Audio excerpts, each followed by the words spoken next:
நேயர்கள் அனைவருக்கும் அன்பான வணக்கம். இந்த தொகுப்புல சோபகிருது வருடத்தின் தமிழ் மாதத்தின் கடைசி மாதமான பங்குனி மாதத்திற்குண்டான பலன்களை தான் பார்க்க போறோம். அடுத்து வரக்கூடியது நமக்கு குரோதி வருடம் தொடங்க போகுது. இந்த பங்குனி மாதம் மேசம் முதல் மீனம் வரை இருக்கக்கூடிய 12 ராசிக்காரர்களுக்கும் எப்படிப்பட்ட பலன்கள்லாம் கிடைக்கும், கிரக நிலைகள்லாம் எப்படி இருக்கு அப்படின்னு நம்ம விரிவாவே பார்ப்போம். குரு பகவான் வீட்டில் சூரியன் சஞ்சரிக்கக்கூடிய மாதம்தான் பங்குனி மாதம். மங்களகரமான வாழ்வை அளிக்கும் சுபிட்சமான மாதங்களில் ஒன்று அப்படின்னு கூட சொல்லலாம் இந்த பங்குனி மாதத்தை. திருமணம், நிச்சயதார்த்தம், வளைகாப்பு அப்படின்னு எல்லா சுபகாரியங்களுமே இந்த பங்குனி மாதத்தில் செய்யலாம். ஒவ்வொரு மாத பிறப்பும் சூரியன் ஒரு ராசியிலிருந்து மற்றொரு ராசிக்கு பெயர்ச்சியாகக்கூடிய நாளை தான் மாத பிறப்பு அப்படின்னு சொல்லுவோம். அதே மாதிரி மாசி மாதம் கும்பராசியில் சஞ்சரிக்கக்கூடிய சூரிய பகவான் குரு பகவானோட ஆட்சி வீடான மீனராசிக்கு செல்லும் நாள் தான் பங்குனி மாதம். இந்த பங்குனி மாதம் முழுவதுமே மீனராசியில தான் சூரியன் சஞ்சரிக்க போறாரு. இந்த பங்குனி மாதத்தில் வரக்கூடிய விசேஷ தினங்கள் அப்படின்னு பார்த்தோம்னா முருகனுக்கு உகந்த ஷஷ்டி வருது. இதே மாதிரி ஒவ்வொரு ஆண்டின் தமிழ் மாதத்தின் கடைசி மாதமான பங்குனி மாதத்தில் வரக்கூடிய கடைசி பௌர்ணமி அன்று ஒரே நாளில் பல்வேறு விசேஷங்கள் அப்படிங்கிறது நடக்கும். 12வது மாதமான பங்குனி மாதமும் 12வது நட்சத்திரமான உத்திர நட்சத்திரமும் சேரும் நாள் தான் பங்குனி உத்திரம்.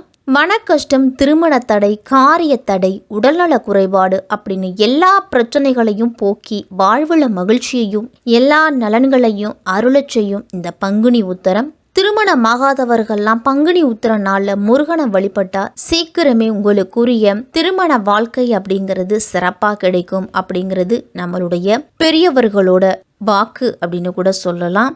இப்படி பல விதமான சிறப்புகளையும் கொண்டது தான் இந்த பங்குனி மாதம். பங்குனி மாதம் 1ஆம் தேதி முதல் 31ஆம் தேதி வரைக்கும் இருக்கு. மார்ச் 14ஆம் தேதி முதல் ஏப்ரல் மாதம் 13ஆம் தேதி வரைக்கும் இருக்குது. இப்போ கிரக நிலைகள்லாம் எப்படி இருக்குது அப்படின்னு பார்த்தோம்னா சூரியன் ராகு சேர்க்கை அப்படிங்கிறது இருக்குது. இந்த மாதத்தில் 2 முரண்பட்ட கிரகங்கள் ஒன்று சேரக்கூடிய மாதம் இந்த பங்குனி மாதம். ராகுவும் சூரியனும் மீனராசியில் இருக்கிறாங்க. கும்பராசியில செவ்வாய் இருக்குது, அதோட சனியும் சேர்க்கை இருக்குது. புதன் மீனத்தில் 13ஆம் தேதி வரைக்கும் இருக்கிறாரு, அதன் பிறகு வக்கரம் அடைகிறாரு. சுக்கிரன் கும்பராசியில் 19ஆம் தேதி வரைக்கும் இருக்கிறாரு, அதன் பிறகு மீனராசிக்கு போறாரு. குரு மேஷத்துலேயும், சனி கும்பத்துலேயும், ராகு மீனத்துலேயும், கேது கன்னியிலையும் இருக்கிறாரு. இப்படிப்பட்ட கிரகங்களோட அமைப்புல தான் இந்த பங்குனி மாதம் தொடங்குது. அன்பான ரிஷபராசிக்காரர்களே, கொள்கை பிடிப்போடு செயல்படக்கூடியவங்க தான் நீங்கள். கிருத்திகை 2ஆம் பாதம் முதல் ரோஹிணி, மிருகசிருஷம் 2ஆம் பாதத்தில் இருக்கிறவங்களுக்கு இந்த பங்குனி மாதம் எப்படி இருக்கும், என்னென்ன பலன்கள்லாம் கிடைக்கும், என்னென்ன பரிகாரங்கள்லாம் நீங்கள் இந்த மாதத்தில் செய்யலாம், பரிகாரங்கள் செஞ்சால் எப்படி இருப்போம் அப்படிங்கிறதெல்லாம் விரிவாகவே பார்ப்போம். ரிஷபராசிக்காரர்களுக்கு இந்த மாதம் பண வசதி அப்படிங்கிறது திருப்திகரமாக இருக்கும். குரு பகவான் விரயஸ்தானமாகி மேசராசியில் இருக்கிறதால குடும்பத்தில் சுப செலவுகளும் அனாவசியமான செலவுகளும் சற்று அதிகமாகவே இருக்கும். ரிஷபராசிக்காரர்களுக்கெல்லாம் ஆரோக்கியம் அப்படிங்கிறது இந்த மாதத்தில் சிறப்பாகவே இருக்குது. திருமண முயற்சிகள்லாம் தாமதமாகலாம். அலுவலக பொறுப்புகள், குடும்ப பிரச்சனைகள் அப்படின்னு அலைச்சலும் பண விரயமும் உங்களுக்கு அதிகமாகவே இருக்கும்.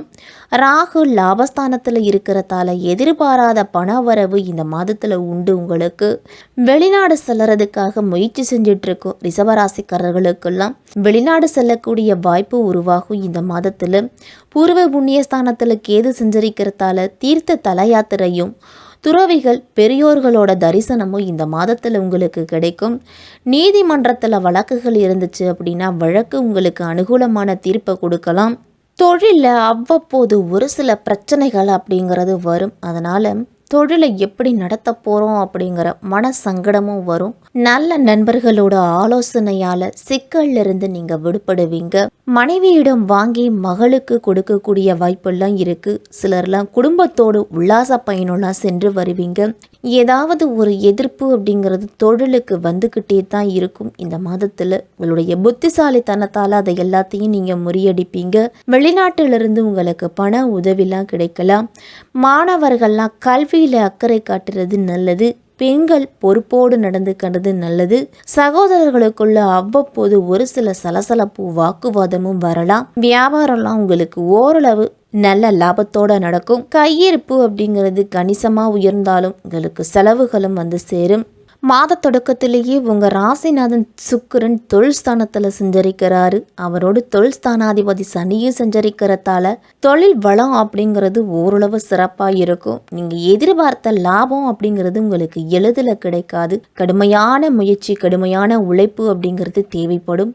புதிய சொத்துக்கள் வாங்கக்கூடிய யோகம்லாம் இருக்குது. அதே நேரம் பூர்வ புண்ணியஸ்தானத்தில் கேது இருக்கிறதால மறைமுக எதிர்ப்புகள் அப்படிங்கிறது உருவாகும். உங்களுக்கு உறவினர்களுக்குள்ள பகையெல்லாம் நீங்கள் சந்திக்க வேண்டிய சூழ்நிலை வரும்.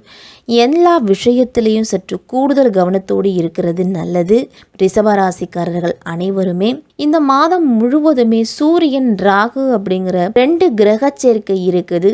உங்கள் ராசிக்கு 11ஆம் இடமான லாபஸ்தானத்தில் இந்த 2 கிரகங்களும் இணையுது. அதனால் சகோதரர்களுக்குள்ள ஒரு சில பிரச்சனைகள்லாம் வரும். வெளிநாட்டில் உள்ளவர்களுக்கெல்லாம் வேலை வாய்ப்பு கிடைக்கிறதுல தடை தாமதங்கள்லாம் வந்து போகும். குடும்பத்தில் மீண்டும் பழைய பிரச்சனை அப்படிங்கிறது தலை தூக்கிறதுக்கெல்லாம் வாய்ப்பு இருக்குது. அதனால் பொறுமையையும் நிதானத்தையும் எந்த காலத்திலையும் இழக்க வேண்டாம். அடுத்தவர்கள் விஷயத்தில் முடிஞ்ச வரைக்கும் தலையிடுவதை தவிர்த்துக்குங்க. தான் உண்டு தன் வேலையுண்டுன்னு இருங்க. பண விஷயத்திலெல்லாம் கூடுதல் கராராக இருக்கிறது நல்லது. ராகு கேதுகளுக்கு உரிய சிறப்பு வழிபாடுகளை நீங்கள் முறையாக செய்துட்டு வரணும். உங்களுடைய தடைகள் எல்லாமே விலகிறதுக்கு சங்கடகர சதுர்த்தி நாட்களில் விநாயகருக்கு சிதர் தேங்காய் உடைத்து வழிபட்டுட்டு வாங்க. பொது வாழ்க்கையில் உள்ளவர்களுக்கெல்லாம் திடீரென பொறுப்புகள் அப்படிங்கிறது மாற்றப்படலாம். அதனால் எல்லா விஷயத்திலையும் கூடுதல் கவனத்தோடு இருக்கிறது நல்லது. ரிஷபராசிக்காரர்கள் அனைவருமே மாதத்தின் முதல் நாள்லேயே கும்பராசியில் இருக்கக்கூடிய சனியோடு செவ்வாய் இந்த மாதம் முழுவதுமே இணைஞ்சு சஞ்சரிக்கிறாரு. அதனால முரண்பாடான கிரகங்களோட சேர்க்கை இருக்குது. எதிர்பாராத சில மாற்றங்கள்லாம் ஏற்பட போகுது உங்களுக்கு. உங்கள் ராசிக்கு 7க்கும் 12க்கும் அதிபதியானவர் செவ்வாய் அப்படிங்கிறதால விரயங்கள் உங்களுக்கு அதிகரிக்கத்தான் செய்யும். அதே மாதிரி வீண் விரயங்களும் வந்து சேரலாம். யாருக்காவது பொறுப்பு சொல்லி பணம் வாங்கி கொடுத்தீங்க அப்படின்னா அதனால் பல பிரச்சனைகள் வரும் உங்களுக்கு. தன்னம்பிக்கையும் தைரியமும் சற்று குறையும் மாதம் அப்படின்னு கூட சொல்லலாம். மருத்துவ செலவுகள் அப்படிங்கிறது இந்த மாதத்தில் வரலாம் ஒரு சிலருக்கெல்லாம். உத்தியோகத்தில் உள்ளவர்கள்லாம் உங்களிடத்துல ஒப்படைக்கப்பட்ட பொறுப்புகளை முடிஞ்ச வரைக்கும் நீங்களே செய்யுங்க. மற்றவர்களிடத்துல ஒப்படைக்கிறத தவிர்த்துக்கணும். அதனால் பிரச்சனைகள் வரும் உங்களுக்கு. குடும்பத்தில் உங்களுக்கு ராசிநாதன் சுக்கிரன் இணைஞ்சிருக்கிறதால உத்தியோகத்தில் ஒரு சில இலாக்கா மாற்றம் அப்படிங்கிறதுலாம் வரும் உங்களுக்கு. மேலதிகாரிகளோடு இருந்த பிரச்சனைகள் எல்லாமே அகலறத்துக்கு அவர்களை அனுசரித்து போகிறது தான் நல்லது. பங்குனி மாதம் 13ஆம் தேதி புதன் வந்து வக்ரம் அடைகிறாரு. மீனத்தில் இருக்கக்கூடிய புதன் நீச்சம் பெற்று சஞ்சரித்து வந்த நிலையில அவர் வக்ரமாகி வலிமை இழக்கிறது உங்களுக்கு மிக மிக நல்லது. தன பஞ்சமாதிபதியானவர் புதன். எனவே பொருளாதாரத்தில் ஒரு சில சிக்கல்கள் எல்லாமே கொடுப்பாரு. கொடுக்கல் வாங்கலெல்லாம் ஏமாற்றங்களை சந்திக்க நேரிடும். பூர்வ புண்ணிய ஸ்தானத்துக்கும் அதிபதியாக புதன் இருக்கிறதால பிள்ளைகள் வழியிலையும் பிரச்சனைகள் அப்படிங்கிறது வரலாம். பிள்ளைகளால் விரயங்களும் மன அமைதி குறைவும் ஏற்படும் உங்களுக்கு. நல்ல வரன்கள் வீடு தேடி வந்தாலும் அதை பயன்படுத்தி கொள்ள முடியாத சூழ்நிலை அப்படிங்கிறது ரிஷபராசிக்காரர்களுக்கு உண்டு. அதனால் மனதில் வருத்தம் அப்படிங்கிறது இருக்கும்.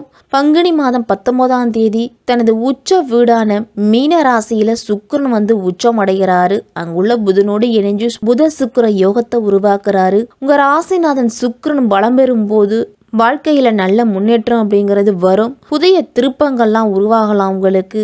வீட்டிற்கு தேவையான அத்தியாவசியமான பொருட்களை எல்லாத்தையும் இந்த மாதத்தில் வாங்குவீங்க. உத்தியோகத்தில் இதுவரைக்கும் நீங்கள் எதிர்பார்த்திருந்த பதவி உயர்வு தடைகளையும் மீறி உங்களுக்கு இப்பொழுது கிடைக்க போகுது. பணி ஓய்வு பெற்றவர்களுக்கெல்லாம் மீண்டும் பணியில் சேர்றதுக்கு வாய்ப்பு அப்படிங்கிறது கிடைக்கும். தொழில் செய்கிறவங்களுக்கெல்லாம் புதிய ஒப்பந்தங்கள் வந்து சேர்றதால சற்று மனமகிழ்ச்சி அடைவீங்க. அரசியல்வாதிகளுக்கெல்லாம் பொறுப்புகள் அப்படிங்கிறது கூடும். மக்களிடத்திலையும் வாக்குகள் கொடுக்கும் பொழுது ஒரு முறைக்கு பல முறை யோசித்து கொடுக்கணும். மேலிடத்து உத்தரவு இன்றி எந்த விதமான வாக்குறுதியை யாருக்கும் கொடுக்க வேண்டாம்.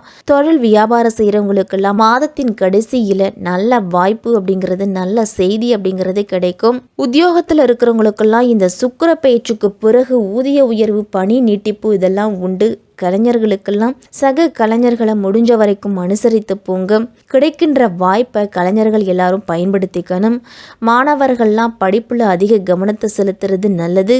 பெண்களுக்கெல்லாம் பணத்தட்டுப்பாடு அப்படிங்கிறது வரும். குடும்பத்தோட தேவைகளை பூர்த்தி செய்கிற அளவுக்கு பணத்தட்டுப்பாடு இருந்தாலும் சுப செலவுகளால் அவ்வப்போது கடன் வாங்க வேண்டிய சூழ்நிலை கூட வரலாம். குடும்பத்தில் இருக்கிறவர்களை முடிஞ்ச வரைக்கும் அனுசரித்து போங்க.